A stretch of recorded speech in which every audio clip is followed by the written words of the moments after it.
الحمد لله والصلاة والسلام على سيدنا محمد وعلى آله وأصحابه أجمعين. الحمد لله والصلاة والسلام على سيدنا محمد وعلى آله وأصحابه أجمعين. أما بعد، فأعوذ بالله من الشيطان الرجيم. بسم الله الرحمن الرحيم. فلا تخافوهم وخافوني إن كنتم مؤمنين. فلا تخافوهم وخافوني إن كنتم مؤمنين. صدق الله العظيم. اللهم صل على سيدنا محمد وعلى آل سيدنا محمد وبارك وسلم.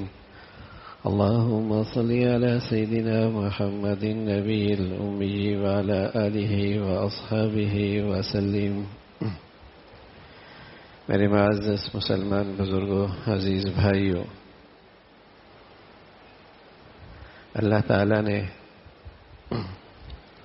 حضرات انبیاء علیہ الصلاۃ والسلام کے واسطے سے یہ پیغام بارہا دیا ہے کہ اس کائنات کا خالق اور مالک اور اس نظام کا چلانے والا ایک حقیقی اللہ کی ذات ہے.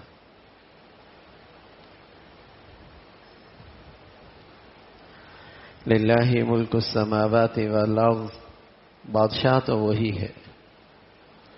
الا لہ الحکم، فیصلہ تو اسی کا چلتا ہے. تمہاری نظر کی کوتاہی ضرور ہے کہ تمہیں کہیں سے ہوتا ہوا نظر آتا ہے. یہ تمہاری سمجھ اور نظر کی کوتاہی ہے. ہوتا وہی ہے جو اللہ چاہتے.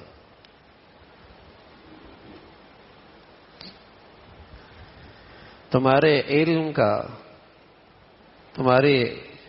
علم کی کمزوری ضرور ہے. تمہاری ناسمجھی ضرور ہے کہ تمہاری نظر صرف مادی اسباب و وسائل تک جاتی ہے. لیکن سچ یہ ہے، جو وہ چاہتا ہے وہ ہوتا ہے، اور جو وہ نہیں چاہتا وہ نہیں ہوتا.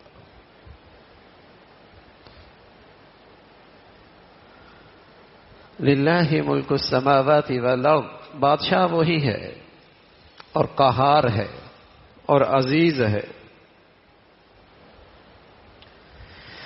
عزت دینے پہ آئے تو ذلت کے نقشوں میں عزت دے دے، اور رسوا کرنے پہ آئے تو عزت کے نقشوں میں رسوا کر دے. وہ چاہ لے تو موت کے نقشوں میں زندگی دے دے، اور وہ چاہ لے تو زندگی کے نقشوں میں موت رکھ دے. وہ چاہ لے تو خوشحالی کے نقشوں میں محتاج بنا دے، اور وہ چاہے تو مٹی کو سونا بنا دے. الا لہ الحکم، فیصلہ اسی کا ہے.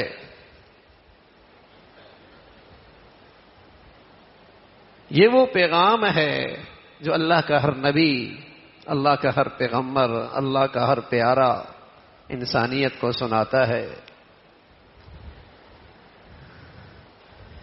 کہ دیکھو، تمہارے گھر میں تمہاری جب چلتی ہے نا، تمہارے خیال میں کہ تمہارے گھر میں تمہاری بات چلتی ہے، تو تمہارا ملازم اور تمہارا ماتحت تمہیں ناراض کر کے اس گھر میں سکون سے نہیں رہ سکتا. تمہارا ملازم اور تمہارا ماتحت تمہیں تکلیف دے کر ناراض کر کے اس گھر میں سکون سے نہیں رہ سکتا. تو بس خیال رکھنا، یہ دنیا بھی رب کی ہے.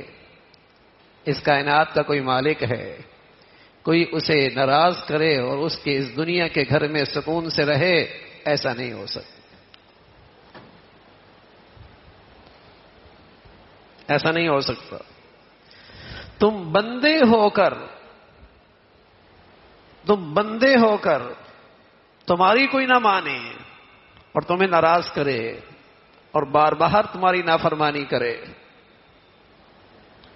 تم اتنا تو سمجھتے ہو کہ وہ تمہارے گھر میں اچھے طریقے سے زندگی نہیں گزار سکتا، ایک اچھی زندگی نہیں گزار سکتا. تو اس دنیا کے رب نے بھی یہ بتا دیا ہے، اس دنیا میں رہنا ہے تو میری فرما برداری ہے تو زندگی اچھی گزر سکتی ہے. ناراض کیا تمہاری زندگی اچھی نہیں گزر سکتی.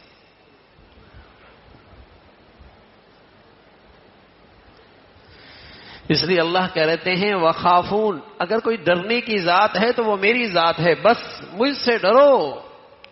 اگر تم مجھ پہ ایمان رکھتے ہو تو، مجھے پہچانتے ہو نا اگر، تو پھر مجھ سے ڈرو. اگر تم مجھے پہچانتے ہو اور مجھ پہ ایمان ہے اور تمہارا یہ عقیدہ ہے کہ اس کائنات کا رب ہے اور ذرے ذرے پہ اس کا اختیار ہے، پتے پتے پہ اختیار ہے، قطرے قطرے پہ اس کا حکم چلتا ہے، اگر تمہیں یہ ایمان اور عقیدہ ہے تو پھر میری نافرمانی سے ڈرو. دیر سویر ہوگی، سزا آئے گی. دیر سویر ہوگی، سزا آئے گی. اور خیال رکھنا، بس اوقات دھوکہ ہوتا ہے کہ اللہ کے نافرمان ہیں اور دنیا میں ٹھاٹ باٹ کی زندگی گزارتے ہیں، وہ بھی تمہاری نہ سمجھی ہے. اس لیے کہ اللہ اپنے دشمنوں کو جو سب سے بڑی سزا دیتا ہے، اللہ تعالیٰ جو اپنے دشمنوں کو سب سے بڑی سزا دیتا ہے، وہ سزا یہ ہے کہ وہ بغیر ایمان کے مرتا ہے، بن ہدایت کے مرتا ہے، بن ہدایت کے مرتا ہے، ایمان کی روشنی کے بغیر مرتا ہے. اس کے اندر سے ایمان سلب کیا جاتا ہے، وہ سرکش ہو کے مرتا ہے، باغی ہو کے مرتا ہے، منافق ہو کے مرتا ہے، وہ بدکار اور بے حیا ہو کے مرتا ہے، ساری زندگی حرام کھا کے مرتا ہے. یہ اللہ اپنے دشمنوں کو سب سے بڑی سزا دیتے. بس اوقات آدمی کہتا ہے کہ اللہ کا نافرمان اور رسی ٹھاٹ کی زندگی، ایسی مزے کی زندگی، اور اللہ کریم کہہ رہے ہیں مجھ سے ڈرنا اگر تم مجھے پہچانتے ہو تو میرے عزیزو، اللہ کے در کی سب سے بڑی سزا جو اپنے دشمن کو ملتی ہے، اس کے دشمن کو ملتی ہے، وہ بغیر ایمان کے مرتا ہے. اللہ حفاظت فرمائے، اللہ تعالیٰ حفاظت فرمائے. تو اللہ کی نافرمانی اور پھر سزا نہ ہو اور پھر سرکشی، مسلمان ہو کے مسلمانوں کی زندگی نہ گزارے، وہ باغی ہوتا ہے. اور آپ جانتے ہیں باغی کی بڑی سخت ہے. مسلمان ہو کے اور پھر مسلمانوں کی زندگی نہ گزارے، مسلمان ہو کے پھر مسلمانوں کی زندگی نہ گزارے. اللہ کے نبی فرمایا کرتے تھے بن نماز کے مسلمانی نہیں ہے. اللہ کے نبی فرمایا کرتے تھے ہر امت کی کوئی خاص خوبی ہوتی ہے جس سے پتہ چلتا ہے کہ یہ اس امت کا آدمی ہے. میری امت کی سب سے خاص خوبی اس کی شرم و حیا ہے، اس کی شرم و حیا ہے. بن حیا کے ایمان کہاں اور بن نماز کے مسلمان کیسا. رسول اللہ صلی اللہ علیہ وسلم فرمایا کرتے تھے بندے اور کفر کے درمیان جو چیز فرق کی ہے، فاصلہ جو ہے، وہ نماز ہے. جب یہ نماز نہیں پڑھتا تو کفر اور اس بندے کے درمیان فاصلہ ختم ہو جاتا ہے. اور آپ علیہ الصلوۃ والسلام فرمایا کرتے تھے جہاں شرم و حیا نہیں ہے وہاں ایمان بھی نہیں ہے. جہاں شرم و حیا نہیں ہے وہ ایمان نہیں ہے. تو بس اوقات لگتا ہے کہ اللہ کا نافرمان ہے اور ٹھاٹ کی زندگی گزارتا ہے تو نظر آئے گا کوئی بے حیا آدمی، کوئی بدکار آدمی، کوئی زانی ہے، کوئی سود خور ہے کہ وہ ایمان کی دولت سے ہی معروم ہو رہا ہے. مسلمان ہو اور مسلمانوں کی زندگی نہ گزارے تو باغی ہوتا، باغی کہلاتا ہے کہ کلمہ پڑھا، پیغمبر کو مانا، بول بولے، لیکن کہیں سے مسلمان لگتا نہیں ہے. مسلمان زبان کے بولوں کا نام نہیں ہے، وہ ایک حقیقت ہے، وہ ایک زندگی ہے، وہ ایک دستور حیات ہے. تو اللہ کی ذات سے اللہ کی نافرمانی کر کے بندہ ہو کہ اس کی فیکٹری اور کارخانے میں رہنے والا اس کو ناراض کر کے وہاں سکون سے نہیں رہ سکتا. وہ کہتا ہے میری چلتی ہے، میری فیکٹری میں، کارخانے میں میری بات سنی جاتی ہے، میرے گھر میں میری بات مانی جاتی ہے.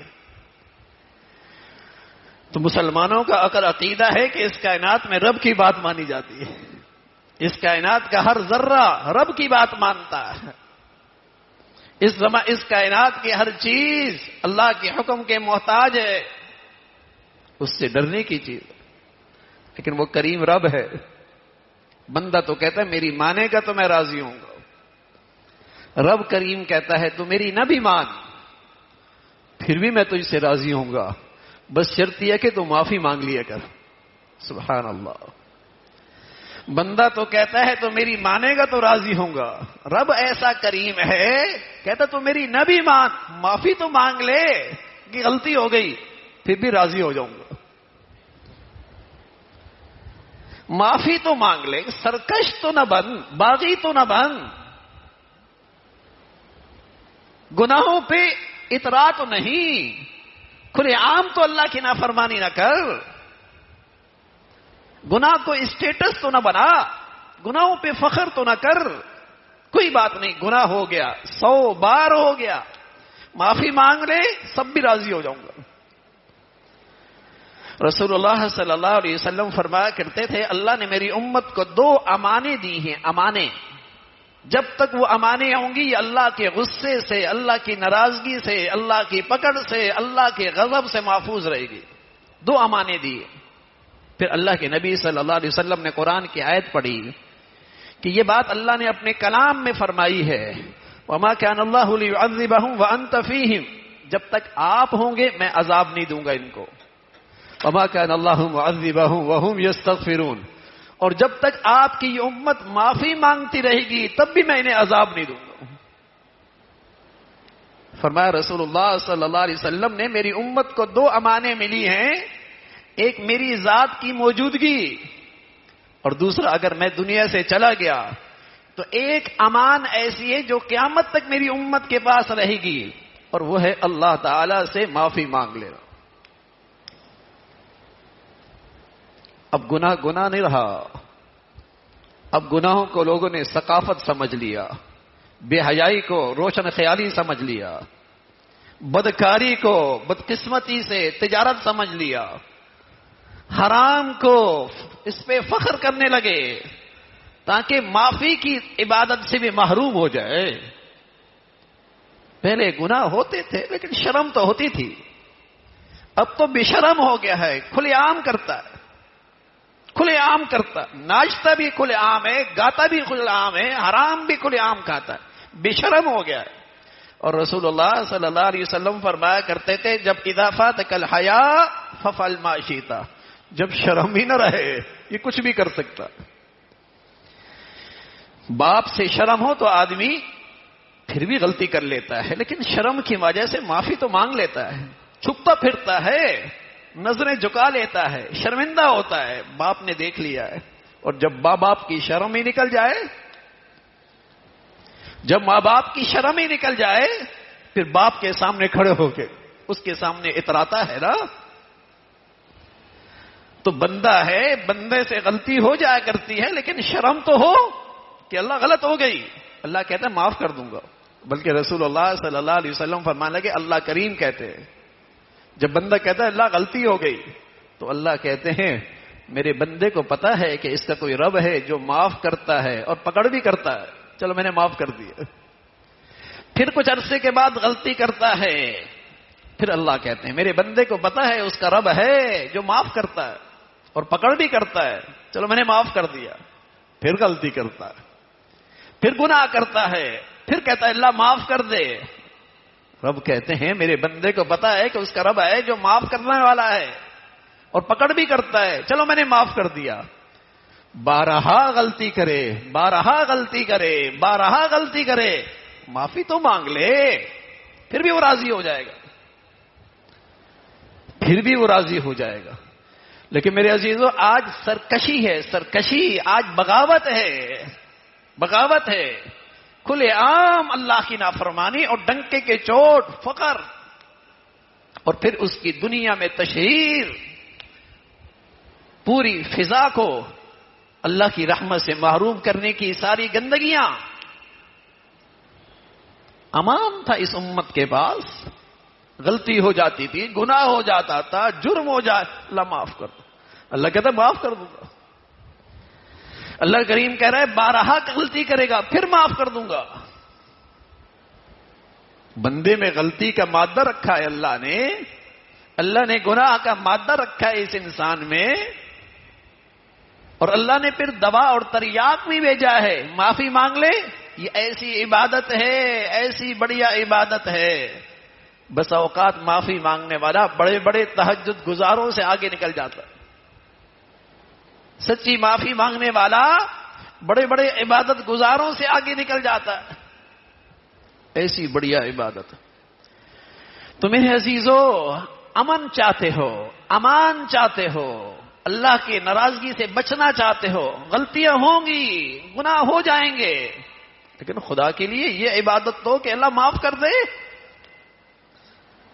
یہ کیسے مسلمانوں کی زندگی کہ ان کی آنکھوں کے سامنے، ان کے گھروں میں ان کی اولادیں کھلے عام اللہ کی نافرمانیاں، اور اس کے نہ ماتھے پہ بل آتا ہے نہ کان پہ جوں رہتی ہے.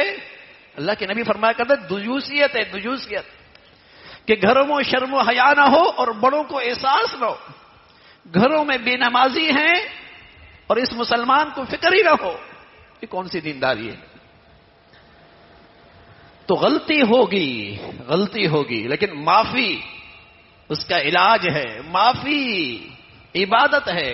بلکہ رسول اللہ صلی اللہ علیہ وسلم فرمایا کرتے تھے کہ یہ معافی اتنی بڑھیا عبادت ہے کہ اللہ اس کی برکتیں اس دنیا کے اندر بھی اسے نصیب فرماتے، دنیا کے اندر بھی. اور فرمایا من لزم الاستغفار جعل اللہ له من كل ضيق مخرجا ومن كل هم فرجا ومن كل جعل اللہ له من كل ضيق مخرجا ومن كل هم فرجا ورزقه من حيث لا يحتسب. جو اللہ تعالیٰ سے دل کی سچائی سے معافی مانگتا. استغفار زبان سے نہیں ہوتا، زبان کے بولوں کا نام استغفار نہیں ہے، زبان کے بولوں کا نام معافی نہیں ہے. حضرت رابعہ بصری جو اس امت کی بہت بڑی عارفہ اور اللہ والی تھی، کہا کرتی تھی کہ ہمارے استغفار بھی استغفار کے قابل ہے کہ اس پہ استغفار کیا جائے. استغفار تو یہ ہے کہ میرے دل میں ندامت ہے کہ کیوں ہو گیا، کیوں غلطی ہو گئی، شرمندگی ہے، دل رو رہا ہے، اور پھر اللہ سے معافی مانگتا ہے. پہاڑوں کے گناہ وہ بھی مٹ جایا کرتے ہیں، جیسے ایٹم کا ذرہ ہو، ذرہ پہاڑ اپنی جگہ سے ہل جاتے ہیں، پہاڑ اپنی جگہ سے مٹ جاتے ہیں. ہوتا ذرہ ہے، ایٹم ہے، پورا پہاڑ اپنی جگہ سے مٹ گیا. ایسی استغفار میں یہ طاقت ہے. گناہوں کے پہاڑ ہیں، نام و نشان نہیں رہے گا. گناہوں کے پہاڑ ہیں، نام و نشان نہیں رہے گا، لیکن دل کی سچی ندامت ہو. فرمایا کوئی سچی ندامت سے یہ کثرت سے اللہ سے معافیاں مانگتا ہے، کثرت سے اللہ سے معافیاں مانگتا ہے. اس دنیا میں اس کی برکتیں یہ ہیں، 3 انعام ملیں گے، 3 انعام ملیں گے. جعل اللہ له من كل ضيق مخرجا. پہلا انعام، اللہ ہر تنگی سے کوئی راستہ نکال دے گا. ومن كل هم فرجا، ہر غم سے اللہ نجات نصیب فرما دیں گے. ہر تنگی سے، ہر مشکل سے اللہ راستہ نکالیں گے. ہر غم اور ہم سے اللہ نجات نصیب فرمائیں گے.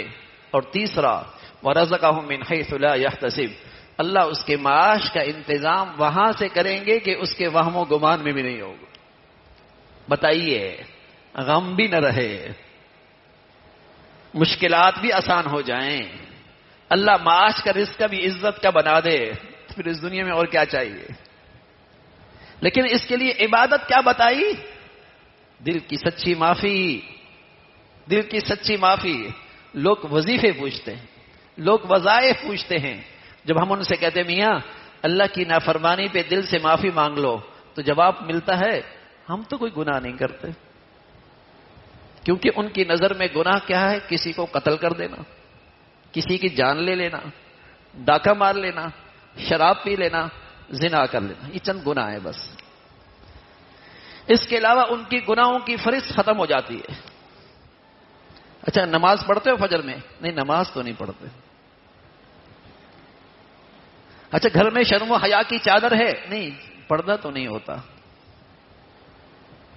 اچھا آمدنی بس چلتی ہے، کچھ اوپر کی بھی آ جاتی ہے.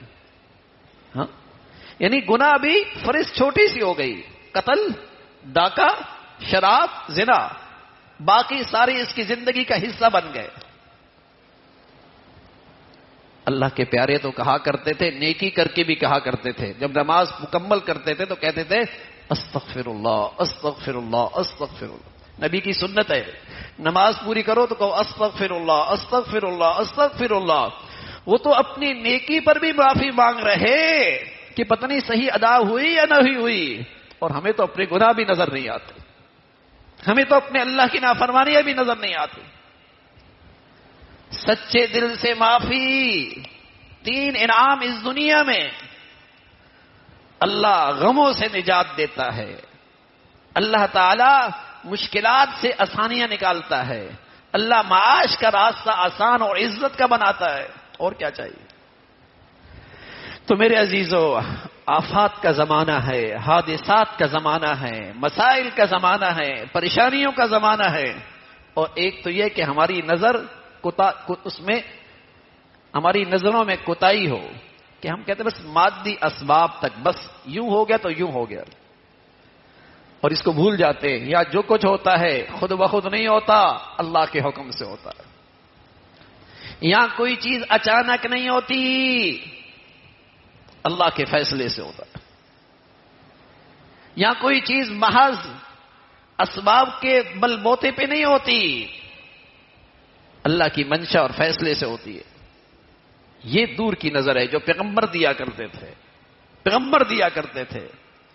تو اپنی زندگی کا تحفظ، اپنے معاشرے کا تحفظ، اپنی نعمتوں کا تحفظ، اپنے گھروں کا تحفظ، اپنے کاروبار کا تحفظ، امان۔ اللہ کے نبی فرمانا میں ایک امان لے کے آیا، قیامت تک تمہارے پاس ہے، معافی مانگتے رہا کرو، معافی مانگتے رہا کرو، اور دل سے مانگا کرو، اس سے تمہیں امان ملے گی، اور یہ دولت تمہارے پاس قیامت تک کے لیے ہے۔